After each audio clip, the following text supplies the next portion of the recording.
What does wellness and body image mean to you? We're here today with Jenn Hicks of Jenn Hicks Fitness. She's an awesome, positive human being who really graces us on social media and in person, and that's how I actually know her, through wonderful fitness, exercise, dance, living life large. So, Jenn.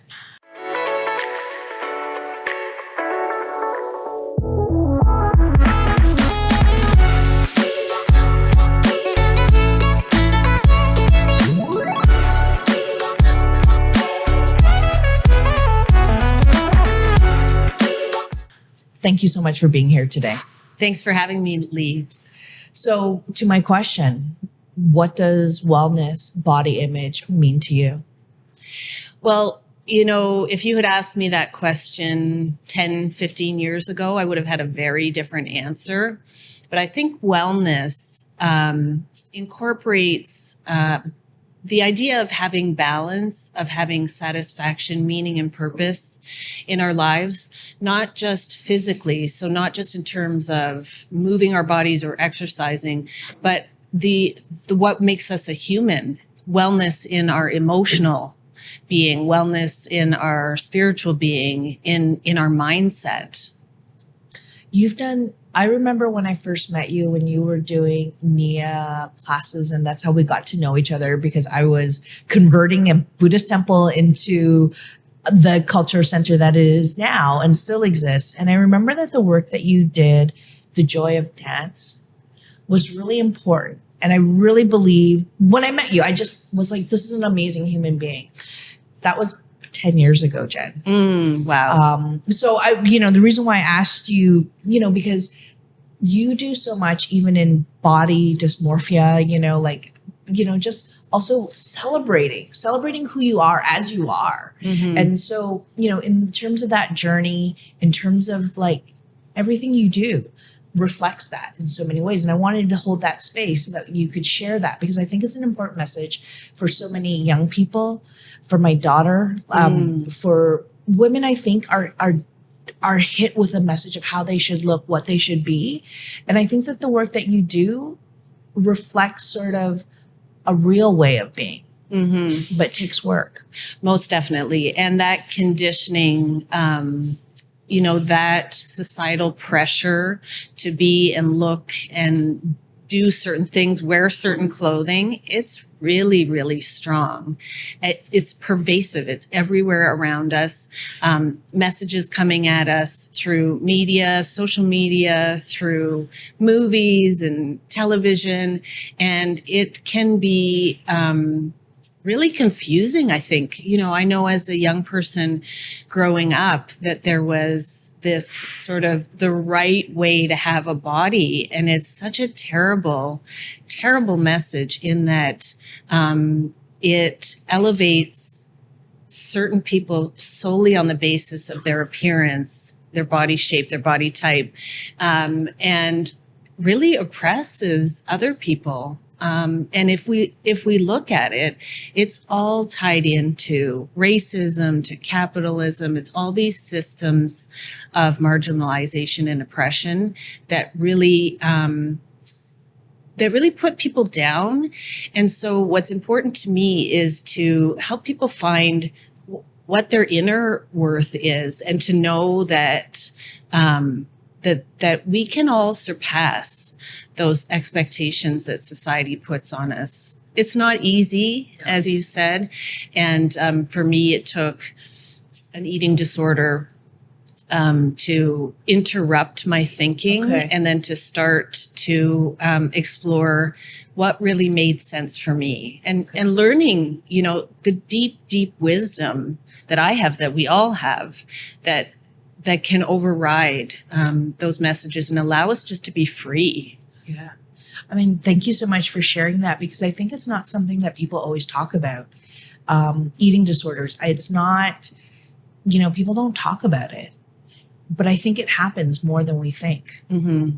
Yeah. And you see now Gwyneth Paltrow's in the news, and she's talking about extreme control over what she eats and doesn't eat, and how she controls her body. And, it can, an eating disorder can begin from an extreme fastidiousness towards what one eats. So it's now termed orthorexia, that if I was to go on a health food kick, let's call it that. I'm doing air quotes for anyone who's not watching. that can lead, that really pursuit of health to the extreme can take you down a dark path towards an eating disorder. And the interruption part, right, which is what made you, I guess, become more aware and turn things around. What was that for you? Yeah. Well, it was rock bottom, essentially. So in my early 30s, and I now know it was in response to my father-in-law was very sick, and he was dying of cancer. And subconsciously, I said to myself, there's nothing I can do for him, but I can control my own health. And I went down the orthorexia path, which soon led to anorexia. And coupled with that, what is orthorexia? If you can take a moment to explain that. Yeah, orthorexia. So extreme control over one's diet in terms of the pursuit of health. So cutting out certain food categories or overthinking, really. An eating disorder, orthorexia, overthinking, spending too much time to the exclusion of other things, thinking about what you're eating, what your body looks like, health, so on. And, I also want to say that you have, acknowledging that, having that being interrupted, but there's something a testament to you as a human being, turning that around and spreading joy, awareness, and positivity. Like I just saw one of your recent TikTok posts where, you said celebrating your body. I think someone had made some sort of a comment, right? Mm-hmm, mm-hmm. There are always those lovely trolls and everything. Yeah. But what I appreciate, you're like, watch this. Yeah. Right? Yeah. Can you share with me a little bit about sort of like, about you? Yeah, well, if I think about it, I was pre-eating disorder. I was trapped. I was in some kind of societal prison where I was living life in order to meet some kind of unattainable expectations. And coming through the eating disorder and discovering, that this body is just, it's temporary. It's not who I am. And so who I am is a person that likes to have fun and likes to dance and likes to laugh and just enjoy the company of others. It has nothing to do with this body. And I don't want to make it sound like I'm oversimplifying things. In that there was a lot of therapy in there to get to this point. But the more learning that I do about, as I said, these systems that want to keep us under their thumb, the more I learn that I have choices that I can make, and I can choose how I want to move, how I want to look, how I want to dress, and I don't have to please anyone. It's all about nurturing my own spirit, my own well-being. I love that. I mean, I didn't, when we first met, I never realized all these complex layers behind it. And I know that the way you approach Nia Fitness, the way you approach the joy of life, the joy of dance was very inspirational, because I saw your following grow in classes when people would come, and you just spread so much of that, I guess what you were working on and sharing with others and inspiring others. Mm-hmm. I don't know. You can speak to, that better. Yeah. You've got a huge following. So. Yeah. Well, I mean, I think, again, it's about Nia in its essence. And for those who don't know what Nia is, it's a 40-year-old movement practice that was born out of the idea that we don't have to hurt ourselves to exercise and to gain benefit. And in fact, the more self-compassionate route is to move in ways that feel good. So there are, in a Nia class, you will see elements of dance arts, martial arts, and healing arts. It's a choreographed experience with easy to follow moves that is really designed with, coordinated with the design of the body in mind. So we're never going to do anything that the body is not designed to do. Whereas some of the activities that I had been doing prior to coming to Nia, running, I still love the idea of it. And yet the body is not designed to take that many pounds of pressure. That's not healthy for the joints necessarily. So Nia is really just all about honoring our individual right to feel good. Yeah. And practicing that over time. Yeah. And shedding those layers of, no pain, no gain, and instead shifting the mindset to, wait a minute, I don't have to follow the teacher exactly if it doesn't feel good. Why don't I take care of my own body? Which is a huge lesson. It's a huge unlearning from, I think, what we've been conditioned to do, which is harder, better, faster, stronger. You've got to look a certain way and move a certain way. And this is just what I love about it. You will come to a class, you will never see everyone doing the exact same thing because everyone's taking care of themselves.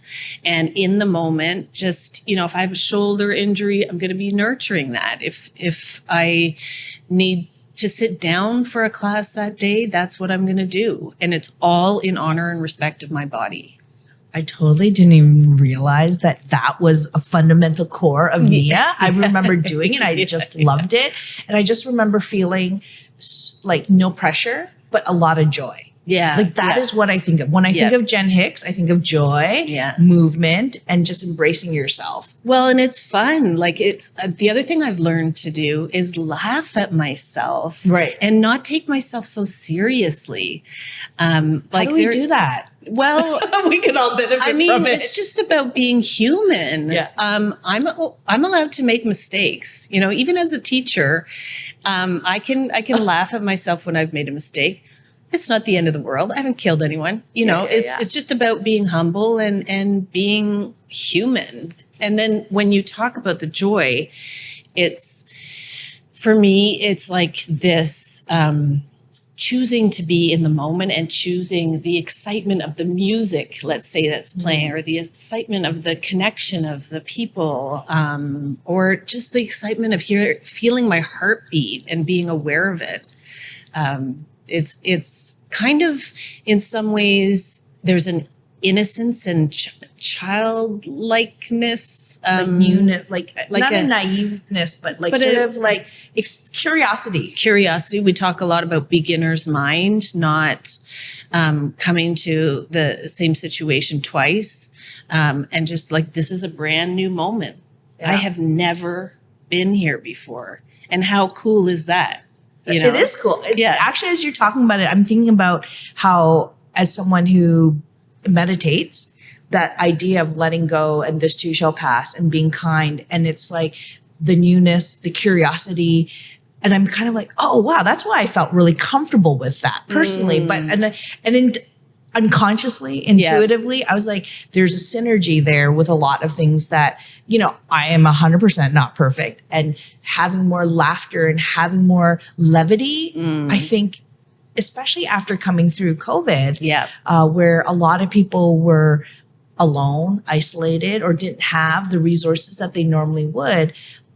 Everybody's been different, but I think we all felt something. Yeah. And, this consciousness right now of this conversation about just being new to this moment is important. Yeah. And that's what you mentioned meditation. Being present in the moment is what meditation is all about. And I feel like when I'm doing Nia, I can be more present than I am in my daily life. I can really like take time to think, when I step, what am I feeling? When I squeeze my hand, what am I feel? Like it's very it's just very, here and now. That's so cool. At this moment, I'm processing how when I've done Nia with you, how I actually genuinely felt that, but without kind of breaking it down and understanding the why. But even like when you talked about how we, as people, women, gendered, nuances of how you should be, how you should look, how you should feel, how those are systems of oppression in some ways, right? And I honestly didn't really consciously, maybe unconsciously thought about it, but I haven't really thought about it, that it's a systemic piece of on so many levels. Well, and this is all new learning for me too in the last couple of years, is just understanding the forces that are constantly at play, that shape the way the world is, and who is valued over whom, and who, has privilege over whom. Well, this is the work that you've been working on: anti-oppression, diversity, equity, and inclusion. Even like, you had mentioned to me that you were talking about dementia and those sort of things. Do you want to elaborate a little bit on that and the connections? Yeah. Well, so part of my work is as an artist educator, and I work with people living with dementia in various capacities. And there is a lot of stigma around that diagnosis of dementia. There are sort of beliefs and stories that we have, I guess, that we tell ourselves.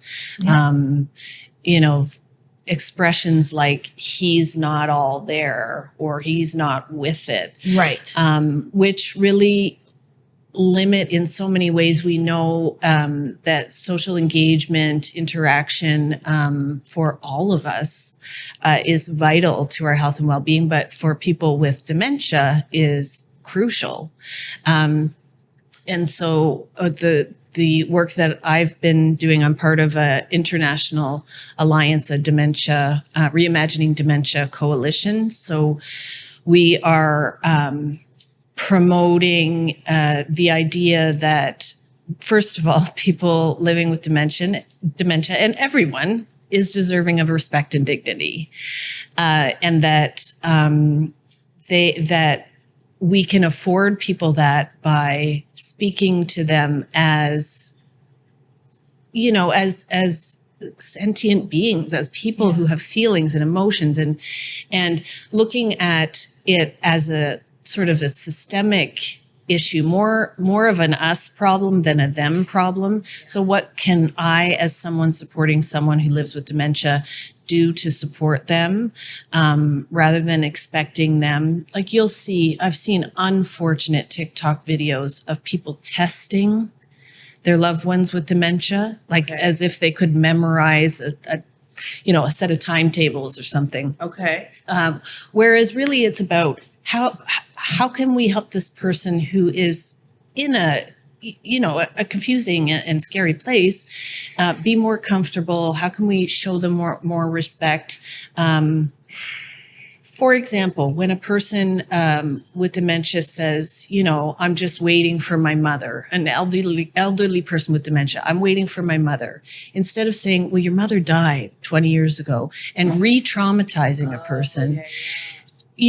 Go with what their reality is. And it's like, oh yeah, you're waiting for your mother. Okay, let's go over here and wait for your mother, and we'll have a cup of tea, and or being aware of the fact that if a person is saying, I'm waiting for my mother, they may actually be saying, I need something comforting.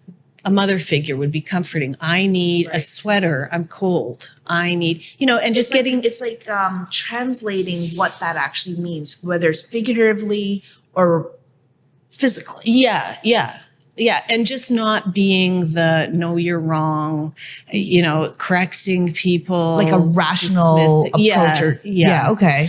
And then, the other thing being too, not being so reliant. We express our intelligence primarily through language.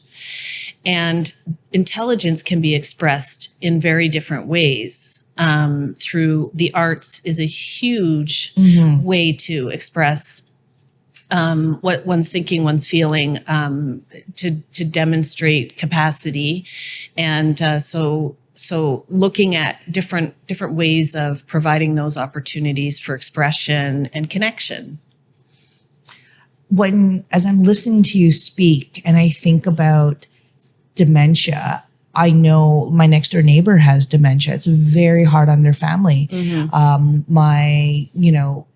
My wife's uncle was married to someone who was going through dementia, and she could only watch Nature Channel, watch the fish go through, just floating, because she couldn't follow a soap opera, or she couldn't follow sequential things. And it was really hard on the family. But I think that what I hear you saying about being kind, being patient, and being respectful, right? Without pointing out your mother died. Yeah. But okay, what do you, and it actually takes a higher level of social intelligence or emotional IQ. Yes. Of this is what you're saying. And I don't think we're living in a world that's faster. We're living in a world where people have less patience, and I see that when people are driving, they're cutting people off. Oh my gosh. Or they're on their phones because, I got to answer this, or I got to do this. And it's we need to slow down. And I don't know how we do that when you think about, okay, so our conversation right now is long form so that we can actually kind of explore some of these things and go organically where the conversation is. But we also live in a world of TikTok, you have 15 seconds to do something. Yeah. And I think there is, we're being asked to, I hope you can edit this out because I don't know what I'm saying. You don't need to edit. It's okay. No. I mean, we go with the flow. But I mean, I think, I know that you are very active on TikTok, and I know that you put a lot of content out that is actually quite valuable, celebrating sound bites. But I also know you as a human being who has classes where you spend 45 minutes to an hour being present. Right. Yeah. And that practice is extremely, I see that in all the things. It penetrates, it's immersive in everything that you do. Even on TikTok, I see that. Yeah. Yeah. But other people may not see that if they just see TikTok. Yeah. And that's, as an entrepreneur, what to do about marketing, and how to appeal to people who, as you say, are in a rush. Yeah. Right. And I think that's slowing down. I mean, even how you explained what Nia is about being present, about being aware of what your body is and not doing things that slogan, no pain, no gain. Wait, we need to smash that because you don't have to suffer to gain something or to be somewhere or to, get better. Right. But listen to yourself. I think that art of listening to our bodies, listening to what our needs are emotionally, physically, we're not actually encouraged to do that. No. Yeah, that's it. And how often as a kid, well, I would say, I don't feel well. I don't want to go to school. Oh, you're fine. So that's diminishing this know our bodies mentality. Okay. So let me ask you this, because you are a fitness instructor, it is a passion, I believe, of yours. How do we raise awareness about that?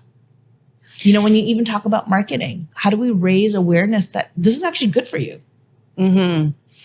Yeah. I mean, I think over the years, I've been doing this for 18 years now.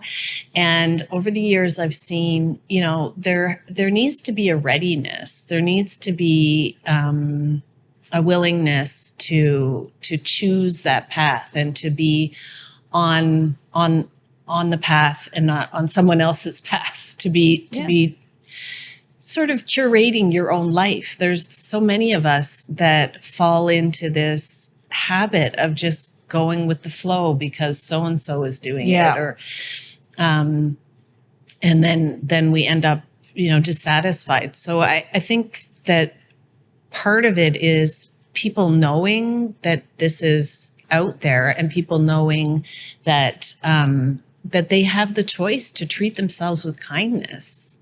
I think that's important, knowing that you have that choice, Yeah. or recognizing you can claim that choice. Yeah. Right. And that's a part of the first step to dismantling the notion of you just go with the flow. Right. And what does that mean? And I think, one of the reasons why I was very interested in talking to you is because I actually see that in your practice personally, professionally, and how you present also. I think it's very, very genuine. And you're very prolific in that. Thank you. Yeah. And so that's why I think everything that we talked about of where this started for you with an eating disorder, recognizing like I hit rock bottom, I need to change that, let go, and taking on a practice that started that. And also with that practice, being able to share it with so many people. And I know that so many people who have been a part of your classes has actually they come because of that. It's almost, it is intoxicating, Yeah, it is. And it's really, the pandemic actually has opened up a lot of opportunities to support different groups out in the community that previously I wasn't in touch with. So I teach classes at CAMH. Yeah. And for the Alzheimer's Society, and also for Miles Nadal, JCC, their inclusion program. For Baycrest. So I'm meeting a lot of different people where they're at in their, their journey, and offering this alternative way of being active. And the thing is too, I really like to get my heart rate up. I like to be breathing heavy, and that's possible in these classes. And it's also possible to take it really gently. So it really has quite a wide range of a wide range of options for people, and which is why I say you won't see two people moving the same in any one class, because they'll be making it their own. Well, as you're speaking and you're talking about the work that you're doing at CAMH and Alzheimer's Society and all of those things, it makes me think about the fact that in terms of, instead of you're not feeling great, take an Advil or take a Tylenol and do a medical prescription. It's the social prescription of feel your body, let loose, shake it off.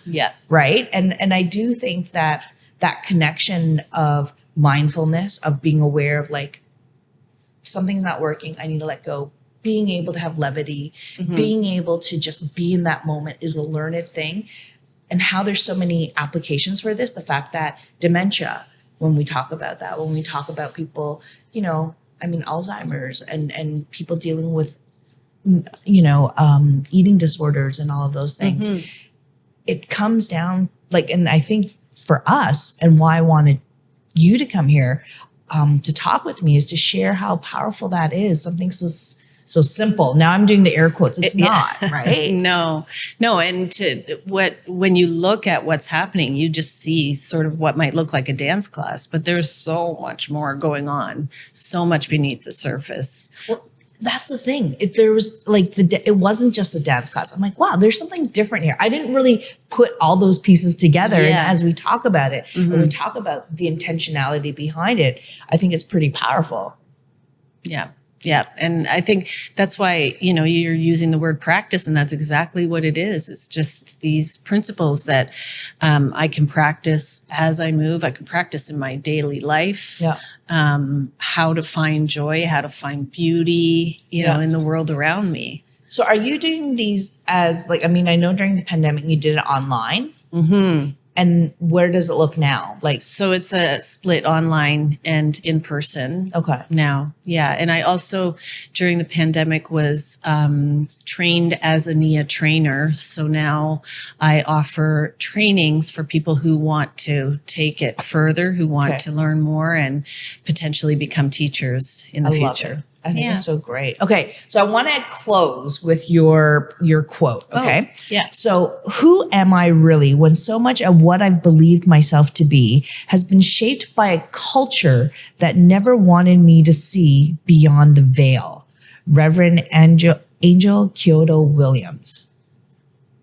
Talk to me about this quote. Well, that sums it up. It's like I'm who I am. The world might have put something on me, but I'm peeling back those layers and letting my true self be in the world.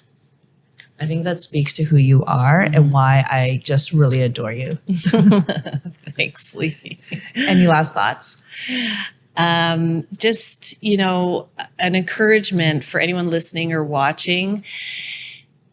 We really do have a great deal of resources. I'm putting to my chest. I think I'm thinking about our heart center. I think I'm thinking about our intuition, our wisdom, and trust that you know what's best for you.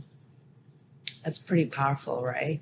Mm-hmm. Because not that many, we're guided in so many ways to like just follow the herd, trusting yourself, trusting your heart. Mm-hmm. Yep, absolutely. Jenn Hicks.ca. Thank you so much, Jen. I really, really appreciate it. Thanks, Lee. That was a lot of fun. Good. I'm glad. She's awesome.